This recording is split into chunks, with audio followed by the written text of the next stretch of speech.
It's Rob! Tony! And I'm Jeff. We're in gaming. And that's you. Hello gamers and welcome back to the Inn. I'm Rob, of course, or Warshack if you want to call me that. I don't know. I'm just Tony. And I'm joined by Tony, and we're going to knock out the top 10 neutral legendary cards that it's our personal opinion what we think the top 10 is. You may have a different opinion on what the top 10 is, but this is what I've seen most people play on ladder. They're the most popular, they seem to work the best, and they fit in to a lot of different kinds of decks, as some cards like, as we know, Alexstrasza or Kel'Thuzad, they fit in very particular specific decks. But we're kind of picking cards that fit into a lot of decks, and they work very well in those decks. And off the top, we're going to say that none of these cards that we're going to mention are in any particular order. These are just the top 10. But if they were in a particular order, this would be the order that they would be put in. Yeah. Tony said okay when I said that the first time we met. Oh, okay. Alright, so our first legendary we're going to talk about is Dr. Boom. This is a legendary that if you're a new Hearthstone player, even an intermediate Hearthstone player, and you haven't crafted Boom, Boom is going to be one of those cards that you want to craft first. You need him. He fits into so many decks, whether you're playing Rush, Mid-Range, and Control. He fits into almost all of them somewhere. And what makes this card, you may look at him and be like, okay, he's just a 7 for 7/7, so he's like an okay War Golem. He's so much better than War Golem, and that is because of the 2/1/1 Boom bots that come out of him. And they're just machines. They literally are machines. Mechs, they're yeah. mechs, but they're little. I don't even know how to describe them. They're little balls of unfortunate for Events. your opponent. Yeah, it's just like every time you play this guy or your opponent plays him, it seems they always hit for 4. Each bomb does, and then like you have an Azure Drake on the field. There's some decent card you don't want to die. Guarantee that card's going to die. Pretty much. Dr. Boom and his Boom bots are just so good. Yeah, I would probably play the bombs by themselves. If they were like 2-drop 1/1s with the same effect, I would play those. This would be great. So this is going to be our number 1. Definitely pick it up if you haven't already. And this goes along with the first top 10 video we did. There's going to be some overlap in some of the cards because some cards are just obviously they're good and they're going to stay good. And then some cards as the new sets comes out, we're going to put them in here. Like we'll have Reno Jackson coming up shortly. We won't talk about him yet, but he's in here. So the second card is going to be Windrunner. As soon as we get her in here, why did I type in? Let's just type in Runner. I know she'll pop up there. So we got Sylvanas the Windrunner. The Windrunner? Sylvanas Windrunner. I always call her the Windrunner. Alright, so she's a 6-drop 5/5, and she says Death Rattle, take control of a random enemy minion. So while that effect is like, okay, well you take one minion, it makes them have to play in a way that's sometimes very inconvenient. That's exactly what I was going to say. Yeah, so it's not like her stats aren't really impressive. It's 6-drop 5/5. Yeah. She's under curve. She's not crazy stat-wise. But if they have 2 big creatures out... Yeah, it makes your opponent play in a way, it makes your opponent play very awkward and maybe off what they were normally going to do. It just ruins their day pretty much because they have to play, if they don't have a silence, you're going to take a creature, which is really big in tempo, or she's going to make some valuable trades. So let's say they have, 2 Shredders on the field or like 2 cards that normally they'd be attack face with. They'll actually kill the 2 cards off just to kill Sylvanas, and Sylvanas won't take anything, but she'll also kill off the 2 cards which they had to sacrifice to kill the Sylvanas in the first place, so you wouldn't take cards the following turn. Yeah. And basically, they smack as many creatures as they need to into it, so they don't take anything. So you don't take anything, yeah. And it also works really good if you like playing Warrior. You actually can throw down Sylvanas and then play Brawl. So it's like their creature lives from the Brawl. Dude, it's a win-win. Okay. Yeah. Sylvanas Brawl is a win-win situation. Yeah, so it's like you use Brawl, and if you don't know what Brawl is, it says clear all the creatures on the board, only one survives. So if Sylvanas survives, that's great. Your creature lives. And if Sylvanas dies and their creature lives, not really, because you take their creature. So it's like, there's just one example. It really shows that Sylvanas is a good card and where she can shine at. So our next card is going to be Emperor Tharzan, and this guy is I actually made him gold because he's a badass, and he's thrown into a gold Tharzan, you know what I mean? Yeah. So he's thrown into a lot of control decks, and I want to actually talk about his stats for those of you who are newer. He's a 6-drop 5/5, so he has the same stats as a Sylvanas, but his effect is a lot different. It goes at the end of your turn, which means he's like a Ragnaros. You get his effect immediately. At the end of your turn, reduce the cost of cards in your hand by 1. So this may not seem like it's that great. It's like, wow, he doesn't take anything, he doesn't deal any damage directly, he only reduces the cards in your hand. But if you think about it, if you have 5 or 6 cards in your hand, the second you throw him down, he almost already saved 5 or 6 mana. Yeah, which is the cost of him. So you've almost eliminated the entire cost of this minion by him reducing your other ones in hand. And there's a lot of combinations in Hearthstone where they've set the mana curve where they don't want you to play those 2 combinations or possibly 3 combinations together because like it's Sylvanas too good. Brawl. It's like Sylvanas Brawl. But when you're able to Emperor those cards, you can actually play them all in one turn. So you actually unlock a lot of different combos and synergies between cards that you didn't normally have because of their mana cost. And this Force guy... of Nature, Double Savage Roars. There you go.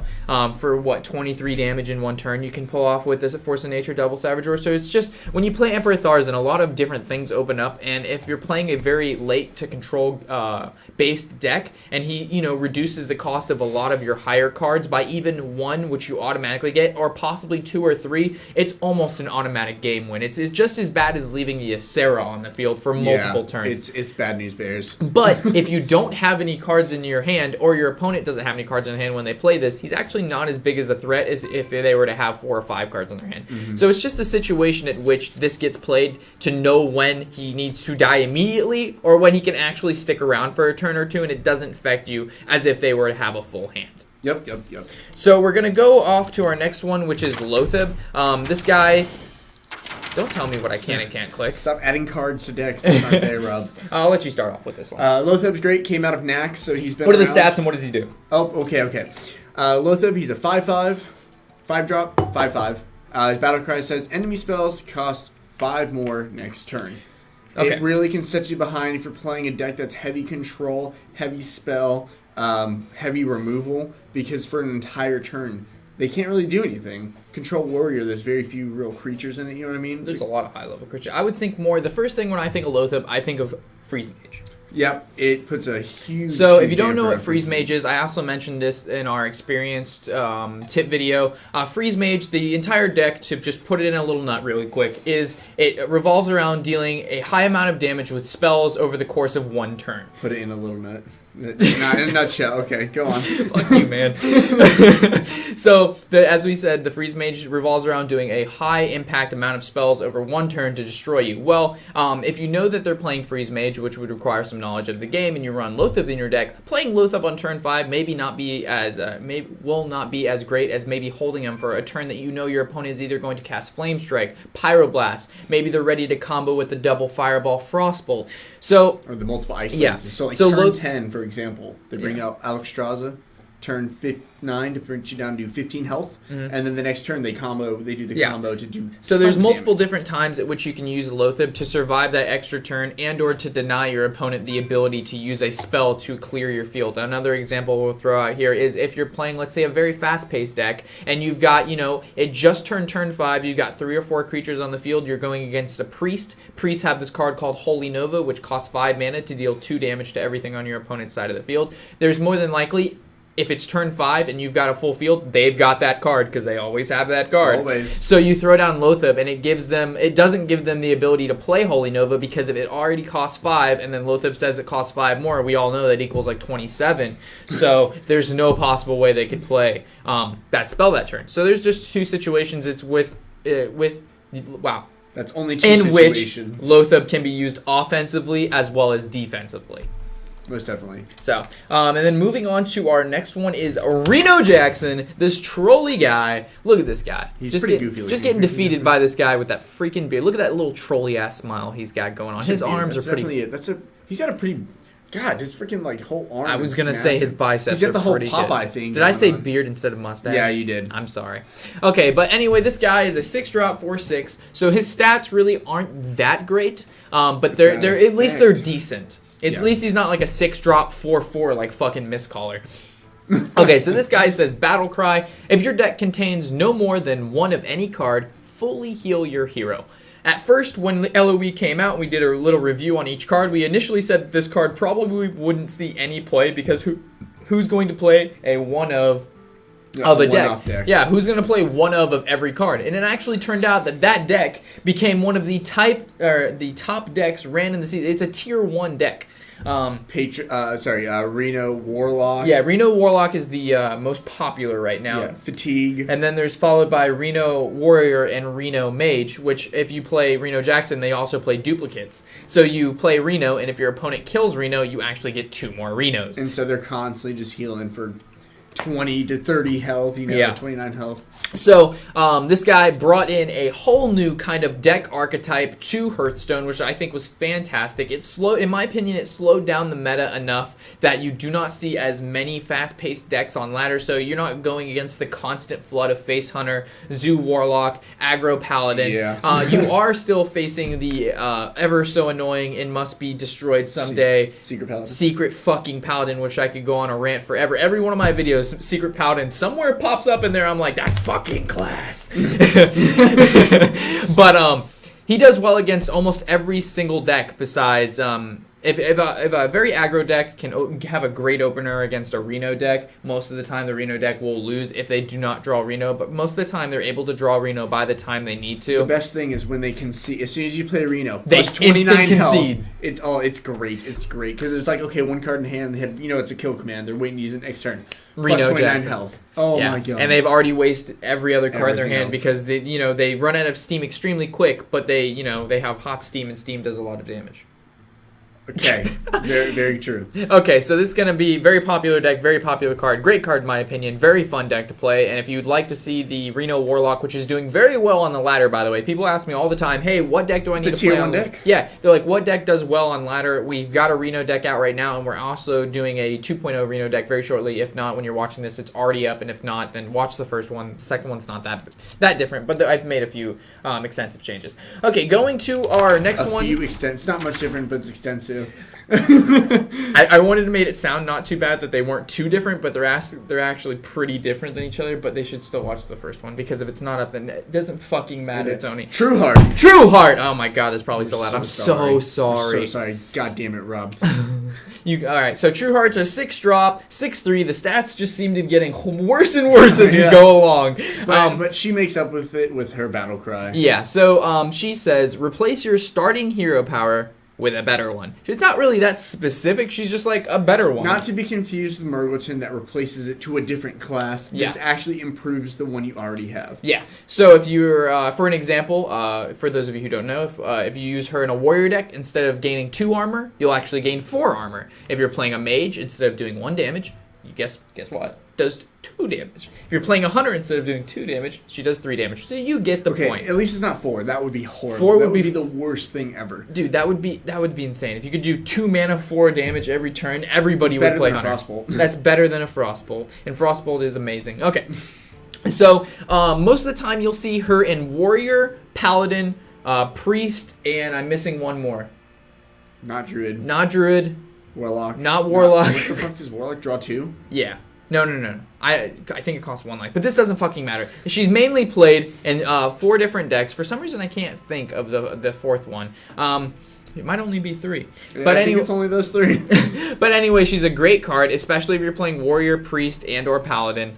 And it's pretty much it. There's not really a ton to talk. She doesn't. 2 Silverhand recruits a turn as opposed to just 1. It's so if you're nice. playing mid-range paladin and you're revolving the deck around playing quartermaster and buffing up your Silverhand recruits, instead of just summoning 1 per turn, she actually summons 2. So it may not seem like 2 1/1s every turn may make or break the game, but it actually does, because it causes your opponent to have to deal with just a massive amount of creatures every turn that can make trades against their cards, push out damage, and then they're also scared that you're going to quartermaster at any point in time. So instead of killing off your bigger creatures, they're sometimes more afraid of those the little guys. Yeah, so instead of maybe killing off the 3/3 Antique Healbot that you played, they'll probably kill off a 1/1 Silverhand Recruit if you haven't played any Quartermaster, just because they're scared for when you play the Quartermaster, even if you do or do not have them in your hand. So she definitely make or breaks a lot of decks, or I wouldn't say make or breaks, but she increases the deck potential astronomically. Control Warrior can go so late game because of her. Yes, it's exactly. Insane. All right, so the next one's going to be Rag. This guy's been around. That's a core ranger, Rob. The next one's going to be Rag. Here he is. Oh. So the next one's Ragnaros the Fire Lord, and he has a very similar ability. I wouldn't say similar ability, but a similar context in which the Emperor of Tharzan has. And this is, he can attack, which means, again, you cannot attack with this card. He just kind of sits there and acts all pretty. And it says at the end of your turn, which is very like the Emperor, or similar to the Emperor, deal 8 damage to a random enemy. This can include any card that they have on their field and or their hero directly. So keep in mind that it's their hero directly, and or all cards on the field. Some people think it's just the cards on the field. Some people think it it's can go face. It can be it almost can go a Pyroblast. So exactly. So yeah. when you play this card, you'll get the immediate value out of it the second you end your turn, just like Emperor Tharzan. Most of the time it'll die the following turn, unfortunately. Yeah, but taking 8 damage for free a turn without doing any damage to him. That kind of hurts. Yeah, but at least you get the value at the very end of the turn. This guy's actually been he's seeing a lot more play than normal. People are throwing him into their secret paladin deck, which is even making it more cancerous, because not only can they deal a huge amount of damage, they're being able to last into the late game, because normally after they play their 2 mysterious challengers, maybe a Dr. Boom and a Tyrion, after that hurdle of dog shit. If you can get through that, they're done. If you can get through that, you would be in the clear. But then there's Ragnaros, the fucking Fire Lord, and he does 8 damage a turn. And if you can't, like, I have 7 health left, and he has no cards in field. I've got this. Ragnaros comes, throws a fireball at your face. Yeah, so this is definitely a good legendary. I would definitely recommend crafting Windrunner and or Dr. Boom first. Again, if these aren't in any specific order, but if they were in an order, this is the order they would be in. He fits in a lot of decks, though. Ragnaros does fit in a lot of decks. He used to be in almost vanilla decks. All of your vanilla decks, you had Ragnaros in there somewhere. He was the Dr. Boom before Dr. Boom was out. Even in Knack's era, he was still played like crazy. He was. So that's him. And then definitely Sky Captain Crag. He's the best. So the next one we're going to talk about is Harrison Jones. This guy used to be played a lot more. Now he's not played too much, but when you play him, you normally... I've had a lot of people concede almost instantly, and or you change the game immensely because you use it on a card against, like, let's say a warrior, a rogue, a paladin, a hunter, and you're able to kill their weapon. There's a lot of weapon classes. Yeah, and especially with aggro shaman with Doomhammer. We'll get into those for a second. But anyway, stats are a 5-drop, 5/4, and it says battlecry, destroy your opponent's weapon and draw cards equal to its durability. So pretty much no matter what weapon you destroy, you're drawing at least 1 card if you play it when they have a weapon. So automatically he's going 1-for-1 and destroying one of your opponent's weapons, which puts them down a card. So you're making a 1-for-1 trade automatically, which is fantastic in Hearthstone. If you can do that on turn 5, it is looking good in your direction. Along with that, he's got decent stats. I mean, 5/4 isn't too hefty, but it's still enough attack where he can make favorable trades against some higher creatures. Like, he can kill a Baron Geddon. Yep. And he can kill Sylvanas, he can kill a Tharzan. Yeah, there you go. So he can make value trades against other cards after he's already been able to get the initial value from his battlecry. He is kind of a tech card. He is a little bit of a tech card. You put him in if you're seeing a lot of the the melee classes. Wow, I get that sounds weird to say because I play WoW, but I mean melee classes that have weapons. Yeah, so like when you're seeing a lot of shaman on ladder, which is really good because their Doomguard has 2 attack and 8 charges. Doomhammer. Not what did I say? Did I say Doomguard? Yeah, I'm so sorry. I meant Doomhammer. So it does well against shaman. It does well against paladin. It does very well against rogue. Does well against warrior. There's a lot of even though you only get maybe 1 card out of warrior because a lot of their weapons only have 2 durability. Well, most of the warriors won't attack right away with the weapons. They're way to trade into your creatures. But be careful though, because if you're playing a fatigue warrior and you play Harrison Jones, they actually want that because they want you to draw the extra cards. So just be careful with this guy. Also, if you plan to use them and they don't have a weapon, so let's say you're going against a mage, don't feel like you have to hold on to Harrison Jones the whole game just because he doesn't get the value from him. Still decent stats. So if you've got no other card on turn 5 and you're not playing obviously a class that plays weapons, play him. I've seen some people actually hold on to him if they. It's very strange. You can still put a 5/4. I don't know, guys. Yeah, I know. I've just seen people make really silly mistakes because they get overwhelmed with the battle. Like, have to get the value from the battle cry, Rob, and it's like, no, you really don't have to get the value from the battle cry. Our next card is going to be this trolley-looking guy. He's very happy, and why do all the League of Explorers guys look so goofy? Harrison's not a League of Explorers. I mean, he technically is in WoW lore, but they all look so goofy. Look at this guy's nose. It's insane. Troll. But I know. All right, so he's got a 3-drop, 2/4. Your battle cries triggered twice. He is the battle cry trigger twicer of the Barren River of the Death Rattle trigger twicer. He's Barren Rivendare. Rivendare, that's his name. I thought it was Rivendare. Oh yeah, you're right. Wow. He's the opposite of Baron in that he does battle cries instead of death rattles. This is what Rob's trying to say, which makes him a bit more playable because so many death rattles get silenced. No one plays Baron anymore. The first thing that people thought was, the first play that people see is the anti-heal bot. So for 8 mana, you play Brawn and then you play anti-heal bot, and you heal for 16 instead of 8. So this is one of those cards that when it's played on the field, he's going to combo it with another battle cry, and if he doesn't, he's probably either made a mistake or his hand is so shitty that he just needed to put something. He needed to put something something down. Yeah. So most of the time, this is going to be a card that you're going to want to kill almost immediately. It's a great tempo builder. So if you play this Azure Drake, you draw 2 cards. You play this and you play Defender of Argus. Blackwing Corruptor, you deal 6 damage. Fire Elemental, you deal 6 damage. Farseeing Earth Ring or whatever his name is, you heal for 6 instead of 3. But it always does it to the same target. So let's say you have something that targets a specific opponent. Mm-hmm. It has to. The battle cry will always hit the same target twice. And other times the battle cries don't matter. Yeah. Jiraxis. Replace your hero twice. It actually pops up twice, but it really doesn't do anything. No. And be careful, though, because this does work negatively against you. So let's say you play Flame Imp, you'll actually deal 6 damage to yourself instead of damaging yourself for just 3. Injured Blade Alpha Injured Blade Master will actually kill himself when you play this card, because the card says Battlecry, deal, 3 or 4 damage to this minion. And normally he's a 4/3, and a priest could then heal him back up. But this guy says, no, you're going to fucking kill yourself. Go -1. Yeah. So that's why he's good. Definitely a card that you should pick up, and he fits into a lot of decks. You actually made a thing about synergies with Bronze Speed, didn't you? Yeah, so I'll actually throw that in the annotations. I think that's a good little video you guys can see how well he... Yeah, you'll see all the cards at which this guy connects to very well, and would make meaningful, they'll work together well. And now our last one? Our last one, but still not bad. She's fantastic. She sits on the field just like Emperor. Only goes in a couple decks, though. That's... Yeah, she's not super versatile, but she's still good in the deck she's in. Yeah, she's a good... if you pull her out of a pack and you're playing like in the lower ranks, this is a card that you can throw into any deck. It'll make someone poop their pants a little in this Yeah, it's not deck specific. She is a little late game, but as we've mentioned before, Reno has allowed the meta to slow down quite a bit. So whether you're playing Control Warrior, Control Priest, I've even seen it sometimes in Control Shaman and or Control Paladin. Not that those decks are tier 1 decks, but or exist anymore. Yeah, Control Shaman, that's still a thing? That is still a thing. Wow. And I actually got wrecked by one a couple days ago. So, rip. Ysera's a 9-drop, 4/12, so she's a huge creature. If you're playing against a priest, there's actually no great way for them to get rid of this card unless they want to Shrink Master Cabal Shadow Priest, which is a 2-card combo that they may or may not have when you play her. So it's such a good combo. I know, they take your Ysera, which is bad. But she has 12 health. She normally lives quite a long time. She can't be big game hunted, which is really nice. So it's really... she's a very sticky kind of minion. And then she says, at the end of your turn, just like Emperor Tharzan and just like Ragnaros... Always gets that value. Yeah, add a dream card to your hand, and there's, I believe, 5 different dream cards that you could get. I'm not going to list them all. You can research them if you want. They're all pretty good besides one of them, which is not so good, but it's still pretty good because it's a Laughing Sister, that one? Yes. It's still good, though, because it's a free card, and at the end of every turn, you'll get one.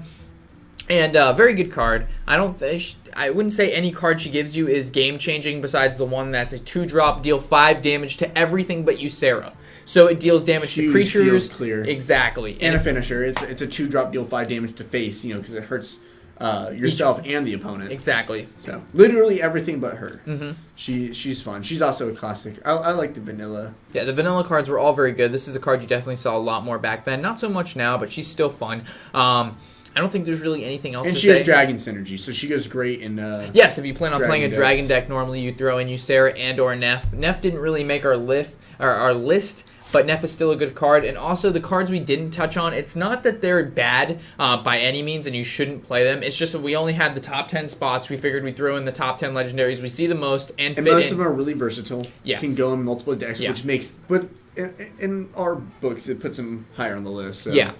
So don't think we're saying Alex Strauss is bad. Alex Strauss is extremely good. 15 damage? Yeah, potentially 15 damage, but she only really goes in, a very specific dragon decks or a control warrior. That's all you see Alex Strauss in. Yep. And she's very good in those decks, but those are the only decks she's good in. But as Dr. Boom, as we've mentioned before, this guy fits in almost any deck you build. Mid-range and you see him hunter. so much. So that's kind of the differential in why we picked these guys instead of some of the others. So not to say the other ones are bad. Again, there's still good ones out there, but they just didn't meet this kind of criteria we built this top 10 legendary video off of. So for that, I think we're going to cut it here. If you believe we've missed anything or you want to put your personal comments on some legendaries that we may not have hit on, but you think those people who are watching this video could benefit from, feel free to leave those in the comment section below. Always welcome to kind of read what you guys write. Always a good time down there. Is there anything else that we need to hit on or you want to say? I do have one question. Who is the worst legendary?